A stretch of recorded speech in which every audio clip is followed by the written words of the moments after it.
क्या अगर मायावती गठबंधन का साथ देती हैं तो मुख्यमंत्री चेहरा होंगी 27 में? देखिए, मैं कहता हूँ ये आला कमान का नेतृत्व है, यहाँ सत्ता पाने का सवाल नहीं है। उत्तर प्रदेश की जनता पूरी तरीके से परेशान है, लेकिन इसकी जिम्मेदारी कौन लेगा, कौन किसके साथ खड़ा होगा, ये खड़ा होना पड़ेगा मायावती जी को भी, अखिलेश यादव जी को, और भारतीय जनता पार्टी उत्तर प्रदेश की योगी आदित्यनाथ को मठ में जाना होगा, क्योंकि मुद्दों पे चुनाव लड़ा जाएगा। योगी आदित्यनाथ से क्या दिक्कत है आपको? देखिए, हमें उत्तर प्रदेश में क्या हालत है, किसान परेशान है। आप गोदामों पे चले जाइए, गोदाम पे जिस तरीके से यूरिया हो, एनपीके हो, इतने महंगे खादें हो गई हैं, किसान अपनी खेती नहीं कर पा रहा है। जो सरकार कहती है हम खेत बचाओ अभियान चलाएंगे, उस सरकार के शासनकाल में खेती की ऐसी दयनीय स्थिति हो गई है कि देश का किसान, प्रदेश का किसान बदहाल है। नमस्कार, मैं प्रियंका, आप देख रहे हैं द बहुजन खबर। इस वक्त चर्चा करेंगे यूपी इलेक्शन की। मेरे साथ श्रवण पांडे जी हैं, जो खुद उत्तर प्रदेश से आते हैं और उत्तर प्रदेश की राजनीति को बखूबी समझते हैं। पांडे जी, कैसे देख रहे हैं 27 का चुनाव? क्या कुछ होगा, किसके हाथ सत्ता लगेगी? देखिए, 27 का जो चुनाव है वो मुद्दों पे चुनाव होगा। हाँ। जिस तरीके से, पूरी तरीके से जो गठबंधन के लोग हैं, मैं कहता हूं कि विपक्ष की जो नेता, जो दलितों की सबसे बड़ी नेता उत्तर प्रदेश की जो कही जाती है मायावती जी, अब उनको भी जग जाना चाहिए। उनको भी कांग्रेस पार्टी के साथ खड़े होके, और उत्तर प्रदेश में जो चुनाव आने वाला है 2027 का जो विधानसभा चुनाव है, वो सीधे कांग्रेस पार्टी के साथ गठबंधन करके और चुनाव लड़ना चाहिए। क्योंकि उत्तर प्रदेश में जिस तरीके से आज राजनीतिक सियासत गरमाई हुई है, उत्तर प्रदेश में तमाम ऐसे मुद्दे हैं जो आज सरकार जो सत्ता में बैठी हुई है, ये ना ब्राह्मणों की हितैषी है, ना दलितों की हितैषी है, ना मुस्लिमों की हितैषी है। ये सिर्फ और सिर्फ ये सरकार पूंजीपतियों की हितैषी है। और उत्तर प्रदेश में जो योगी आदित्यनाथ की सरकार बैठी हुई है, उसमें सबसे ज्यादा दलितों पे अत्याचार किया जा रहा है, ब्राह्मणों पे अत्याचार किया जा रहा है। तो इसलिए मैं कहना चाहता हूं कि मायावती जी को भी साथ में आना चाहिए, कांग्रेस के साथ आना चाहिए, और वहां पे उत्तर प्रदेश में कांग्रेस की सरकार में, किसी की भी जो विपक्ष में कोई भी सरकार में आए, कांग्रेस की सरकार वहां पे बनाने के लिए मायावती जी को सबसे पहले खड़े होना चाहिए और ये कहना चाहिए कि अब हम सत्ता से लड़ाई लड़ेंगे।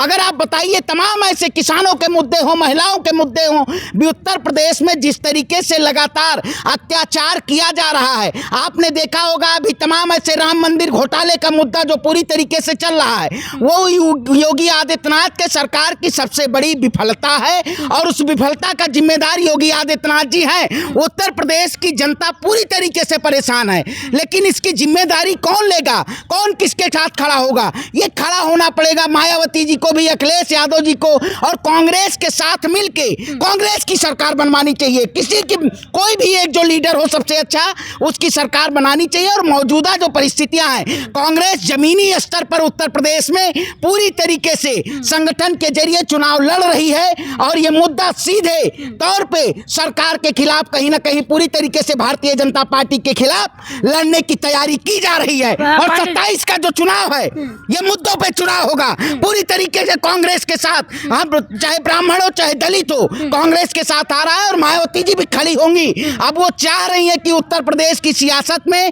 जो है, जिस तरीके से लड़ाई लड़नी है वो लड़ी जाए। तो क्या अगर मायावती गठबंधन का साथ देती हैं तो मुख्यमंत्री चेहरा होंगी 27 में? देखिए, मैं कहता हूँ ये आला कमान का नेतृत्व है, यहाँ सत्ता पाने का सवाल नहीं है।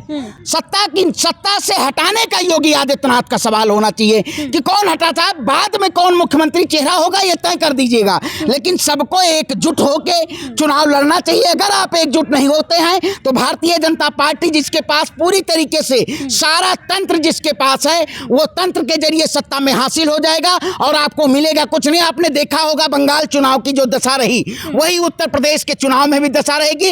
इसलिए सबको एकजुट होके और एक साथ खड़े होके इस चुनाव को लड़ना होगा। मायावती जी भी इसमें जागे, जिस तरीके से उनकी पार्टी लगातार मुद्दों पे नहीं बात कर रही है, उनको जगने की जरूरत है। और पार्टी धरातल पे काम कर रही है, पार्टी के समर्थक कह रहे हैं। देखिए, समर्थक हमने अभी तक नहीं देखा। हम जिस विधानसभा से आते हैं, लगातार कांग्रेस पार्टी, चाहे महंगाई की बात हो, चाहे तमाम ऐसे किसानों की समस्याओं की बात हो, तमाम ऐसे जो मुद्दे हैं वो उस पे कांग्रेस पार्टी लड़ रही है। कांग्रेस पार्टी जमीन पे साथ लोगों के साथ एकजुट होके, और उत्तर प्रदेश का जो विधानसभा का चुनाव है पूरी तरीके से तैयारी कर रही है। सवाल इस पे ये है कि क्या ब्राह्मण और दलित अब एक साथ आएंगे? बिल्कुल आएंगे। हम अपने क्षेत्र में जिस तरीके से उत्तर प्रदेश की जो राजनीति को देखा जाए, जो वहाँ की धुरी रही है, वहाँ की धुरी रही है, जब तिलक और ये हमारे एससी समाज के लोग, जब लोग एकजुट हो जाते हैं तो कोई भी सरकार हो धराशायी हो जाती है। आज वो चाह रहे हैं, जो आज के 30-35 साल पहले जो सरकारें थी, वो सरकारें दलित और ब्राह्मण एक साथ था। आज वो लोग चाह रहे हैं एक साथ होके और उत्तर प्रदेश में चुनाव लड़ा जाए और इस सरकार को हराया जाए, क्योंकि सबसे ज़्यादा पीड़ित आज के दौर में ये सरकार जो 5 किलो राशन देके, उसके आप बताइए, चाहे गोदामों पे चले जाइए, उत्तर प्रदेश में यूरिया नहीं है, चाहे घोषित विद्युत कटौती हो रही है, तमाम ऐसे मुद्दे हैं उत्तर प्रदेश में जिसके मुद्दों पे चुनाव लड़ा जाएगा तो मायावती जी भी साथ होंगी। तो सरकार एकदम तय है कि गठबंधन की सरकार बननी तय है और भारतीय जनता पार्टी उत्तर प्रदेश की योगी आदित्यनाथ को मठ में जाना होगा, क्योंकि मुद्दों पे चुनाव लड़ा जाएगा। योगी आदित्यनाथ से क्या दिक्कत है आपको? देखिए, हमें उत्तर प्रदेश में क्या हालत है, आप किसान परेशान है। आप गोदामों पे चले जाइए, गोदाम पे जिस तरीके से यूरिया हो, एनपीके हो, इतने महंगे खादें हो गई हैं, किसान अपनी खेती नहीं कर पा रहा है। जो सरकार कहती है हम खेत बचाओ अभियान चलाएंगे, उस सरकार के शासनकाल में खेती की ऐसी दयनीय स्थिति हो गई है कि देश का किसान, प्रदेश का किसान बदहाल है। और बताइए, एफसीआई में भंडारण नहीं है। ये तमाम ऐसे मुद्दे हैं, लेकिन ये सरकार मुद्दों पे नहीं बात करना चाहती है, लोगों को राम के नाम पे, अल्लाह के नाम पे लड़ाना चाहती है। इसलिए उत्तर प्रदेश से इस सरकार को जाना चाहिए। भाजपा सौहार्द की बात करती है। देखिए, कौन से सौहार्द की बात करती है? ये सरकार अगर सौहार्द की बात करती तो सत्ता से सवाल जो लोग करते हैं उनका इनकाउंटर नहीं किया जाता। जो लोग सत्ता के सवाल पूछते हैं उनको या तो जेल की सलाखों के पीछे डाल दिया जाता है। अगर आप सरकार से सवाल पूछेंगे तो आपको पुलिसिया तंत्र के जरिए आपकी आवाज़ों को दबाया जाएगा। लेकिन हम क्रांतिकारी लोग हैं, हम कांग्रेस की विचारधारा के साथ ओतप्रोत हम ये नहीं चाहते हैं। हम किसी की आलोचना, हम किसी पार्टी की नहीं, मैं कहता हूँ विपक्ष के जितने लोग हैं सबको एकजुट होके और जो भी नेतृत्व करने की क्षमता हो जिस भी पार्टी की, उसको नेतृत्व कराया जाए और ये भारतीय जनता पार्टी जैसी क्रूर सत्ता को 2027 में यूपी की सियासत से विदाई होनी तय है। योगी जी को झोला पैक करना होगा, वो या तो उत्तराखंड चले जाएं या तो अपने मठ चले जाएं। ठीक, बहुत धन्यवाद। तो देखिए, श्रवण पांडे जी हैं, इनका कहना है कि योगी आदित्यनाथ का जाना तय है। जिस तरह से उत्तर प्रदेश बदहाल हो चुका है, उसको लेके 27 के चुनाव में, 2027 की विधानसभा चुनाव को लेके तमाम बातें, तमाम टिप्पणियां शुरू हो चुकी हैं। आपको क्या लगता है? कमेंट बॉक्स में हमें अपनी प्रतिक्रिया जरूर दीजिएगा। धन्यवाद।